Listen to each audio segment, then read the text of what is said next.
अस्सलाम वालेकुम, कैसे हैं आप सब लोग। उम्मीद है कि सब ठीक ठाक होंगे। आज मैं बनाने लगी हूँ चिकन ब्रेस्ट। तो चलें स्टार्ट करते हैं। सबसे पहले मैंने एक चिकन ब्रेस्ट पीस बोनलेस लिया था, उसको अच्छे से धो के बॉईल कर लिया। उसके बाद उसके श्रेडेड पीसीज इस तरह के बना लिए चम्मच की मदद से, और अच्छे से इसको बना लेना है। फिर इसके बाद ये होगा कि जो थोड़े से मोटे पीसीज रह जाएंगे उसको हाथों की मदद से आपने बारीक बारीक कर लेने हैं। तो ये मेरे ऑलमोस्ट हो चुके थे। उसके साथ एक आपने प्याज काट लेना है छोटे साइज़ का, और 2 से 3 ग्रीन मिर्ची। यहाँ एक पैन लूँगी, उसके अंदर मैं थोड़ा सा घी लूँगी और थोड़ा सा ऑयल।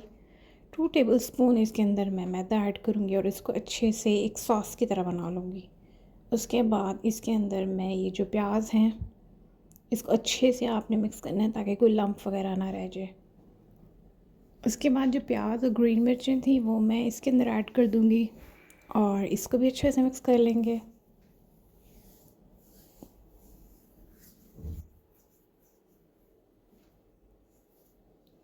मिक्स करने के बाद अब यहाँ पे मैं इसके अंदर पहले काली मिर्च हाफ़ टी स्पून ऐड करूँगी और थोड़ा सा नमक। फिर इसको भी आपस में मिक्स कर लूँगी। फिर जो मैंने चिकन श्रेडेड किया हुआ था वो मैं इसके अंदर ऐड कर दूँगी ताकि ये जो सॉस एक तरह से बनाई है वो इसके अंदर मिक्स हो जाए। चलो इसको मैं अच्छे से मिक्स कर लूँगी मैं।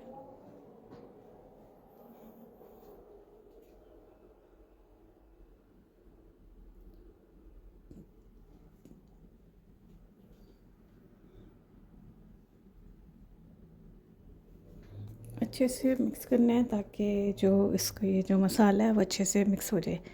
यहाँ पे मैंने थोड़ा सी काली मिर्च और ऐड की थी और मेरे पास एक हॉट सॉस मैगी है उसका मसाला पड़ा हुआ था, मैंने ज़रा सा वो ऐड किया। ये ऑप्शनल, अगर आपके पास हो तो आप ऐड कर लें। लिया था 2 कप यीस्ट ली थी इंस्टेंट, और थोड़ा सा ऑयल लिया था, लुकवार्म वाटर लिया था, सॉल्ट लिया था और यीस्ट। इसको अच्छे से हमें मिक्स करके इसको 1.5-2 घंटे के लिए इसको मैंने ओवन में रख दिया था। तब जब ये अच्छे से राइज़ हो गया था उसके बाद मैंने इसको बाहर निकाला और बाकी सारी चीज़ें तैयार की हैं। अब मैं इसकी डो को बाहर निकाल के थोड़ा सा आटा डस्ट करके इसको अच्छे से पहले गूँधूँगी। उसके बाद इसका एक बड़ा पेड़ा बना के फिर बेलने की मदद से इसको मैं ओवल शेप में इसको मैं लंबा करूँगी। इसको पहले हाथों की मदद से अच्छे से प्रेस करना है दोनों साइड से, मिड से भी और साइड से भी, ताकि इसकी जो शेप है वो इक्वल रहे, कहीं से मोटा कहीं से पतला ना रहे। पहले मैं हाथों की मदद से इसको मैं प्रेस करूँगी, उसके बाद मैं बेलने की मदद से करूँगी। यहाँ पे मैंने अच्छे से प्रेस कर लिया था। अब मैं बेलने की मदद से इसको ओवल शेप दूँगी। आप कोई भी शेप दे सकते हो, लेकिन जो ज़्यादातर चिकन ब्रेड यूज़ होती है वो ओवल शेप में ही होती है, क्योंकि उसकी जो टाई बनानी होती है, डिज़ाइन उसका जो होता है, तो वो ओवल शेप में ही ज़्यादा मज़े का बनता है। दूसरी तरफ मैंने जो बेकिंग प्लेट है उसको नीचे ऑयल ग्रीस करके उसके ऊपर बटर पेपर रख लिया था पहले ही। और उसके बाद जो है ये जो मैं अपनी डो बना रही हूँ इसको मैं उसके अंदर ट्रांसफ़र कर दूँगी। ओवन मैंने ऑन कर लिया हुआ है, तब तक वो गर्म होता है। चले अब मैं ये जो मैंने बैटर मसाला बनाया हुआ था ये सारा का सारा मैं मिड में फ़िल कर दूँगी, और इसके जो साइड वाले किनारे हैं वहाँ पे फ़िल कर दूँगी ताकि कोई भी जगह खाली ना रह जाए।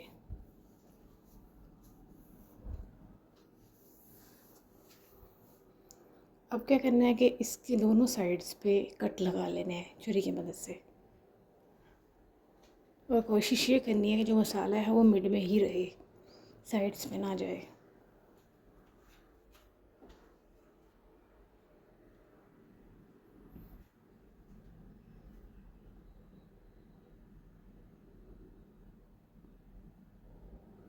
अब दूसरी साइड पे लगा लेंगे।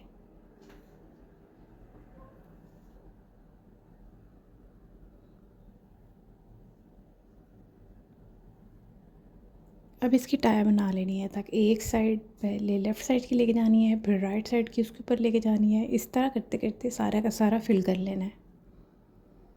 और कोई भी मिड से जगह खाली नहीं छोड़नी है। अगर जहाँ से खाली छोड़ देंगे वहाँ से इसकी लुक भी अच्छी नहीं आएगी, और जो इसके ऊपर लास्ट में टॉपिंग करनी है वो भी थोड़ी लूज़ हो जाएगी। तो इसको अच्छे से टाइटली रैप करना है। ये देखिए, ये हो गया है। जहाँ जहाँ से थोड़ा सा खाली लग रहा था मैंने उसको भी अच्छे से फिल कर लिया है। अब मैं एक अंडा लूँगी, उसको ब्रश की मदद से इसके ऊपर पूरा का पूरा ग्रीस कर दूँगी। सिर्फ इसके ऊपर मैं फैलाऊँगी अच्छे से। फैलाने के बाद मेरे पास ब्लैक और वाइट कलर के तिल थे, वो मैं इसके ऊपर ऐड कर दूँगी। पे 10 to 15 मिनट्स के लिए अच्छे से पकाएंगे। पहले इसके नीचे वाली साइड पकाएंगे, उसके बाद जो मैं वो अपर बर्नर है वो ऑन कर दूँगी। अगर दोनों एक साथ ऑन करूँगी तो ये जलने का ज़्यादा होता है कि अपर पोर्शन जो है वो जल्दी जल जाता है। तो यहाँ पे मेरा जो ब्रेड था वो रेडी हो चुका था, और बहुत ही मज़े की खुशबू आ रही थी और बहुत ही क्रिस्प लग रहा था। यहाँ आप खुद देख सकते हैं। तो मैं आपको अभी कट करके दिखाती हूँ, और इसको सर्व करते हैं किसी भी सॉस के साथ। तो अगर ये आपको वीडियो पसंद आई हो तो ज़रूर सब्सक्राइब करें, और लाइक भी और ट्राई भी करें। अल्लाह हाफिज़।